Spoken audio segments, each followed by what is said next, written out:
بعد از انجام دادن کلی مشاوره سئو به سایت‌های فروشگاهی به این نتیجه رسیدم که همشون باید از یک قانون خاصی پیروی کنن که بعضیاشون این قانونا رو اصلا ایگنور میکنن و رعایتشون نمیکنن. اگر که تو هم میخوای سئو سایت فروشگاهی تو خیلی درست و روی اصول انجام بدی، در ادامه ویدیو با من همراه باشید.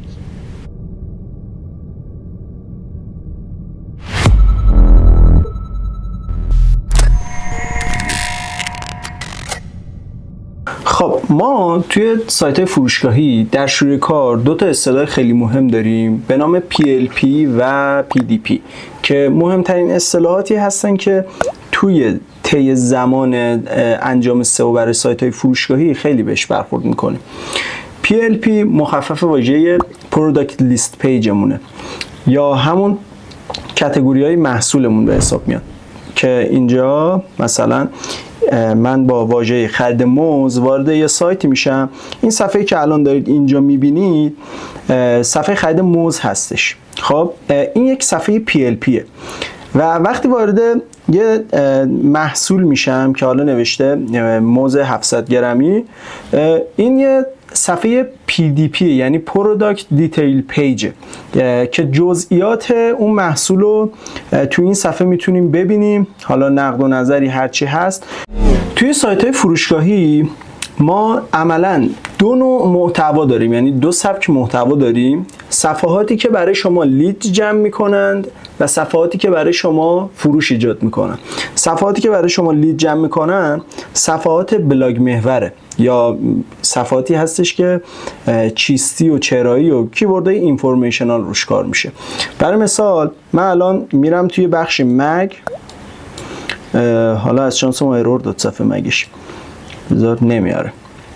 وقتی میریم حالا توی صفحه مگ به این صورته که اومده نوشته 10 تا از بهترین برندهای موز که برای هر مهمونی و مجالسی مناسب هستن. این میشه یه سبک از استراتژی های محتوایی که میتونید توی بلاگتون پیاده کنید به اسم هاوسبوک. این صفحات عمدتاً و عملاً برای ما جمع آوری لید میکنن، ولی اون صفحه کامرشیال کیورد اینطوریه که میاد بهترین برندهای موز توش معرفی میکنه و شما یه لینک میدید به پروداکتتون، یه دکمه میذارید میگه که اگه میخوای موز بخری، این برندو میخوای بخری، میتونی از این صفحه خیلی راحت برای کاربر بازش میکنه، شفافش میکنه، میگه که فلان تو میتونی از این صفحه بری راحت این موز رو بخری. تو اون صفحه برای هر 10 تا موز میاد توضیحات میده، نمیدونم جزئیاتشو میگه، مزایا معایب میگه. چون مثال موزه من فقط دارم حول محور موز صحبت میکنم، وگرنه که موز پوستشو میکنی میخوری، واقعا دیگه مزایا معایب نره. یه صفحات دیگه هم هستن که حالا من جاشون انداختم به این شکله که میایم توی سایت، یوزر توی سایت وارد میشه، صرفا اون صفحات ترافیک داره، عمدتاً برای ما نه فروش ایجاد میکنه نه لید میگیره، صرفا برای برندینگ ایجاد میشه اون صفحات. مثالش خیلی میتونه زیاد بشه، ولی خب الان چیزی که جلوی دسترس من هست، مثلا اشاره کنیم به این که مراکز میدون ترابار تهران کجاست. خب بیایم لیست مراکز میدون ترابار تهران رو توش قرار بدیم، یا چیزهایی که مرتبط میشه به کسب و کار ما، به فروشگاه اینترنتی ما، بیایم در خصوص اونا یه مقاله بزنیم صرفا برای اینکه برند ما تو اون حوزه دیده بشه. اوکی؟ و این میشه جزء صفحاتی که به برندینگ و افزایش ترافیک وبسایت ما کمک میکنن. حالا چیزی که اینجا اتفاق میفته، ما یه شمای کلی از یه فروشگاه اینترنتی و فرآیند سئو کردنش باید با هم بریم ببینیم. میریم روی مایند مپ.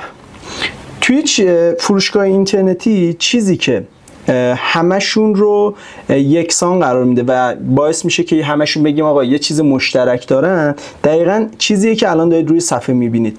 هر فروشگاه اینترنتی دسته‌بندی محصول داره، صفحه محصول داره، برند داره، مقاله داره و حالا بسته به تخصصی کار کردن یا نکردنش میایم هوم پیج رو تارگت میکنیم یا نمیکنیم.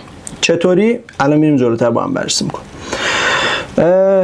چیزی که خیلی مهم هستش تو بعضی از سایت ها، بذار اصلا یه بک بزنم من از این ور شروع کنم به گفتن که یعنی اول از هوم پیج بگم. اگر که سایت شما یه سایت تخصصی هست و فقط دارید موز میفروشید یا نه فقط دارید میوه و سبزیجات میفروشید، میایید هوم پیجتون رو تارگت میکنید. برای مثال این سایتی که الان دارید اینجا میبینید یه سایتی هستش که به صورت تخصصی داره ولت‌های سخت افزاری ارز دیجیتال میفروشه. پس اینجا ما نمیایم کلمه خرید کیف پول سخت افزاری رو روی یک دسته‌بندی سو کنیم. اونطوری خیلی سخت‌تره، اونطوری خیلی نیاز به بودجه آف پیج داریم، اونجوری خیلی بیشتر اذیت میشیم و الی آخر. اما هوم پیج ما از قدرت و اعتبار بیشتری برخورداره، برای همین میایم هوم پیجمون رو روی اون کلمه کلیدی اصلیمون تارگتش میکنیم. اینطوری هم خیلی راحت تر میاد بالا، هم خیلی به خواسته یوزرمون نزدیکتر و در کل جذابتر. پس اگر دارید محصول تخصصی روی سایتتون اضافه میکنید و سایتتون فقط حول یک محور محصوله، یعنی فقط دارید انواع موز رو میفروشید یا فقط دارید انواع کیف پول سخت افزاری میفروشید و مثال های مختلفی که میشه زد، کاری که باید شما اینجا انجام بدید فقط بیاید روی هوم پیج زورتون رو بذارید و کار بکنید. یعنی اون کلمه کلیدی اصلی که کلی هست رو هوم پیج تارگت میشه. خب دوباره برگردیم رو مایند مپ.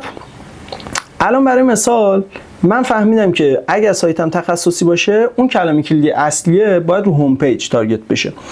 من الان خرید میوه کلمه کلیدیمه و یک سایتی دارم که عرضم به حضورتون که کل هم داره میوه میفروشه، یه میوه تروار آنلاینه. به این شکل که من هوم پیج سایتم رو میتونم بزنم خرید میوه، یا میتونم اسم برندمو بذارم مثلا میوه چی بگیم؟ میوه بخور .com. خب اسم برند میوه بخوره، بعد یه پایپ میزنیم اسم اون چی بود؟ تره‌بار آنلاین. میوه بخور پایپ تره‌بار آنلاین، یعنی یه اسلوگان هم جلوش میاد دیگه. اینجوری میتونید انجامش بدید. یه بحث دیگه ای که حالا خیلی میتونه بولد بشه، شاید میوه یکی از آپشن های فروشگاه من هستش. من انواع و اقسام و اقلام سوپرمارکت رو دارم، لوازم الکتریکی دارم، چه میدونم کالای خواب دارم تو سایتم. پس اینجا کاری که میکنیم میایم میزنیم عنوان هوم پیجمون رو مثلا مهدی عراقی، چه میدونم فروشگاه اینترنتی خاورمیانه، بلاب بلاب بلاب، خیلی چیزا میشه روش کار کرد، اسلوگانش رو روش گذاشت. ولی دسته‌بندی که اینجا اتفاق میفته این میاد برای هر بخش دیگه یه دسته‌بندی تعیین میکنه. میشه دسته‌بندی میوه و سبزیجات، زیر دستش حالا میاد حالا چه میدونم میوه‌های خنکه، چه میدونم میوه‌های گرمه، فلانه بساره، اینجوری همطوری ادامش میدیم. برای بخش الکتریکی کالای خواب و همینجوری دسته‌بندی براش اضافه میکنیم و زیر دسته‌هاش هم اگر نیاز بود. حالا من از مثالم دور شدم. چیزی که اینجا الان هست، ما یه میدون تره‌بار آنلاین داریم که میوه میفروشه، سبزیجات میفروشه. دسته‌بندی اولش میشه خرید میوه. خب خرید میوه خودش زیر مجموعه خواهد داشت. من اینجا 2 تا خرید میوه زدم. آره بذار این باید پاک بشه کلا. خرید میوه خودش میشه یه دسته‌بندی. حالا فکر میکنم این سایت ها هم درست انجامش داده باشم. آره ببین به همین شکل بهترین راه و بهترین کار برای شمایی که الان میخواید یه سایت فروشگاهی رو انجام بدید و دیدی ندارید، نمیدونید چه صفحه تارگت بکنید، از کجا شروع بکنید، اصلا چه کلماتی رو باید دخیل بکنید، اصلا اینو دسته‌بندی کنید، تگ کنید یا هر چیزی، بهترین کار در شروع کار ایده گرفتن از رقبای شماست که رتبه 1 تا 3 گوگل هستن. بهترین کار اینه که هر کاری که تا الان اونا انجام دادن و شما هم بیاید روی سایت خودتون انجام بدید و اونو پیاده سازیش بکنید، ولی به شکل بهتر، ولی خفن‌تر. در آینده اونو بهبودش میدید، چرا که چرخ رو از قبل یکی ساخته، شما نیاز نیست بیاید از صفر چرخو بسازید. فلانی اومده کیورد ریسرچ کرده، استراتژی چیده، صفحاتون نشسته کلی براش زمان گذاشته، چی و با چی تارگت کرده. شما میتونید همون مسیر رو کپی پیستش کنید اینور، ولی ارتقاش بدید و بهتر پیاده سازیش بکنید. خب من الان اینجا فهمیدم که دسته‌بندی هم PLP من میشه مثلا حالا خرید میوه. حالا صفحات PDP یا صفحات محصولم چی میشه توی اون صفحه خرید میوه؟ به این شکل که من اگر که توی سایتم خیلی موز دارم، انواع اقسام طیف‌های موز رو دارم، یه دسته‌بندی یا یه زیر دسته‌بندی برای خرید میوه ایجاد میکنم به اسم مثلا خرید موز یا قیمت و خرید موز. به این شکل ایجاد میکنم و محصولاتم چون زیاد هست توی کاتگوری خرید موز اد میشه، یا توی کاتگوری موز اد میشه. من اینجا محصولی که باید تو اون دسته‌بندی اضافه بکنم خرید موز 1 کیلویی، خرید موز 2 کیلویی، چه میدونم خرید موز با فلان برند، اینطوریه، چیزای مختلفه. اگر که فکر میکنید قراره امثال موز رو توی این سایت اضافه بکنید به عنوان یه پروداکت، حتما براش دسته‌بندی در نظر بگیرید. ولی اگر که قرار هستش که کلا یکی دو نمونه از این موز توی سایت ایجاد بشه به عنوان یه محصول اد بشه، اصلا نیاز نیست برید سراغ دسته‌بندی ایجاد کردن. توی همون بحث کاتگوری خرید میوه میتونید ادش بکنید. خب پس محصولم میشه مثلا خرید 1 کیلو هندونه، خرید هندونه اسلایس شده و الی آخر. پس این سورت کردنش میشه با شما. میریم برای ادامش. من قطعا موزم برند داره، قطعا اون هندونه‌ای که میخوام بخرم یا بفروشم توی سایتم برند داره. صفحه برندها از دسته‌بندی ها جدا، برای اینکه یک سری از آدما میان فقط دنبال یک برند خاصی هستن. به مراتب خود برنده هم توی گوگل داره جستجو میشه.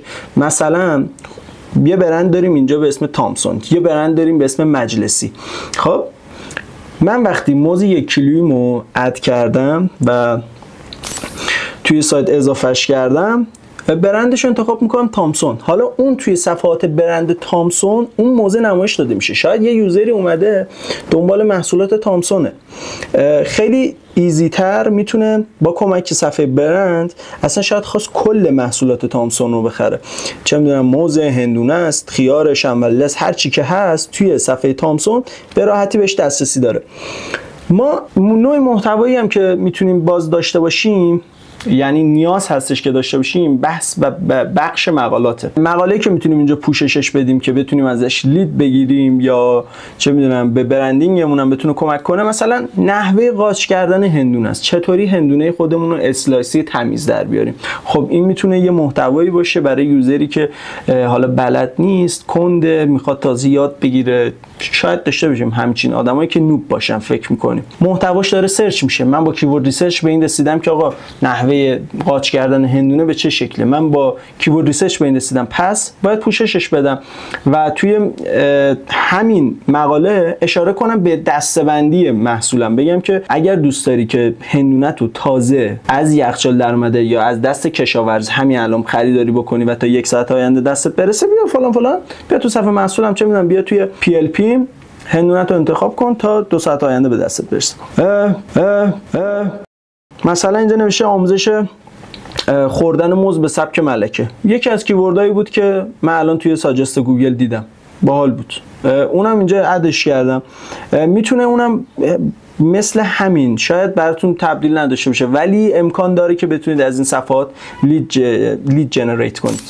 خب حالا اینجا اتفاق دیگه ای که میفته برامون اینه که آقا من صفحه PLP مو زدم، محصولم اد شده، چرا بالاتر نمیام؟ من از رقیبم قوی ترم، من از رقیبم قدیمی ترم، من بیشتر تولید محتوا میکنم، عرضم به حضورتون من بیشتر آف پیج میرم، رپورتاج میخرم و هر مزیتی بگی که نسبت به رقیبم دارم.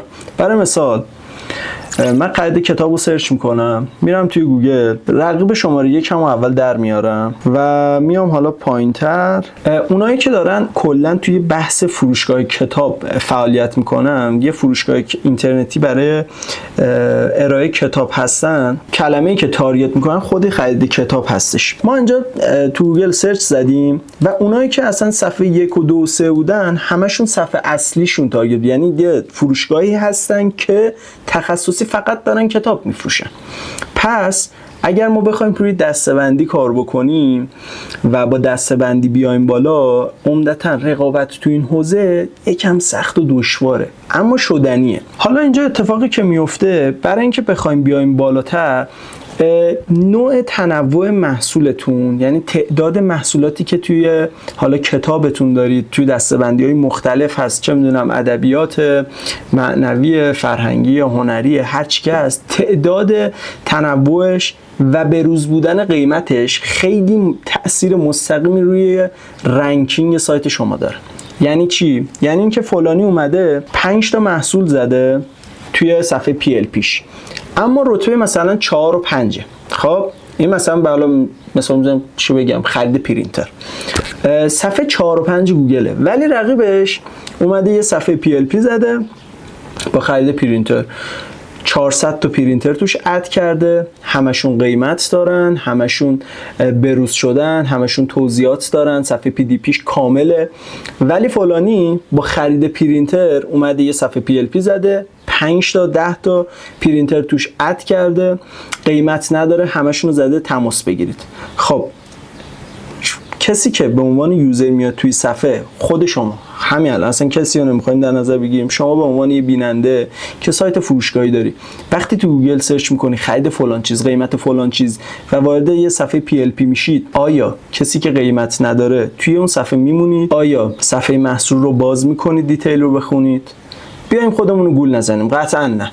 میرید سراغ اونی که قیمت داره، جزئیات رو نوشته، کلیات رو در موردش حرف زده و نقد و بررسی درست انجام داده و در نهایت از کسی میخواید که بهش اعتماد دارید. مثلا کسی که اومده ویدیو گذاشته، چه میدونم تماس تلفنی میتونید باش بگید، چت آنلاین داره و تمام ویژگی‌های یک فروشگاه اینترنتی مورد اعتماد رو پاس کرده. حالا چیزی دیگه ای که واقعا خیلی میتونه مهم باشه و واقعا بهش کم توجهی میشه و از دید خیلی از بچهای اکوسیستم سئو، بحث UI و UX، یوزر اینترفیس، دقیقاً نمای سایته. شما وقتی به عنوان یه یوزر عادی وارد یه فروشگاه فیزیکی میشید، از در و دیوارش موش بره، سوسک بره، بو کثافت از توی فروشگاه بیاد، قطعاً تصمیمتون اینه که آقا اینجا یه جای درست برای انتخاب خوب نیستش. پس چی؟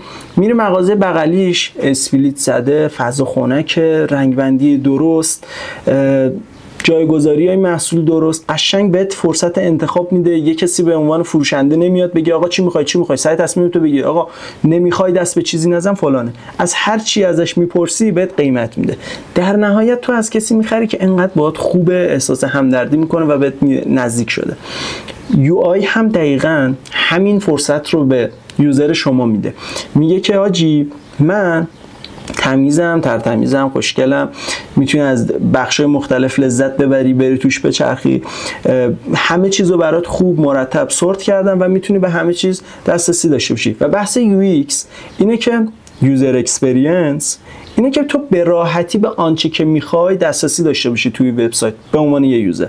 پس از لحظه ورود یوزر به سایت باید براش یه کاستومر جرنی تعریف کنی، یعنی یه نقشه، یه رودمپی که یوزر از فلان صفحه وقتی وارد شد به عنوان یه خریدار یا به عنوان یه شخصی که قرار هست بخره، چه میدونم به عنوان شخصی که قرار لید بگیریم ازش، باید توی صفحات چه میدونم بچرخه، یه نقشه سفری براش تعریف کنیم، سوار ماشینش کنیم، بچرخونیمش توی سایت، یا وقتی ازش ایمیل میگیریم حالا وارد کمپین ایمیل مارکتینگ اون میشه، خوش آمد بهش میگیم، تبریک میگیم، کد تخفیف میدیم و الی آخر. حالا اینو میره توی بحث مارکتینگش. ولی اینو در نظر بگیرید که هر چیزی که، هر اجزایی که توی سایتتون اضافه میکنید به شدت مهمه، به شدت مورد توجه یوزرت قرار میگیره. هر آپشن خفن، هر تولزی که اضافه میکنید واقعا میتونه روی رفتار کاربر توی وبسایتتون تاثیرگذار باشه. پس اینجوری نباشه بگید که من توی فلان صفحه نمیدونم کانسپتش تولزه، من محتوا میریزم با رپورتاج میام بالا. اوکی، بالا میای ترافیک میگیره، ولی رفتار یوزر توی صفحه خیلی مهمه. اگر نتونه باش اینگیج بشه و تعامل خوبی برقرار بکنه، قطعا توی دراز مدت پرت میشه از صفحه یک بیرون. پس برای این دوتا بحث خیلی زمان بذار، خیلی انرژی بذار که با تیم فنی، حالا چه یو آی چه یو ایکس مچ بشی و بتونی خروجی خوبی ازشون دریافت کنی. بحث بعدی که میمونه بحث اسکیما هستش. بذار من اسکیما رو بیارم، اسکیما ولیدیتور.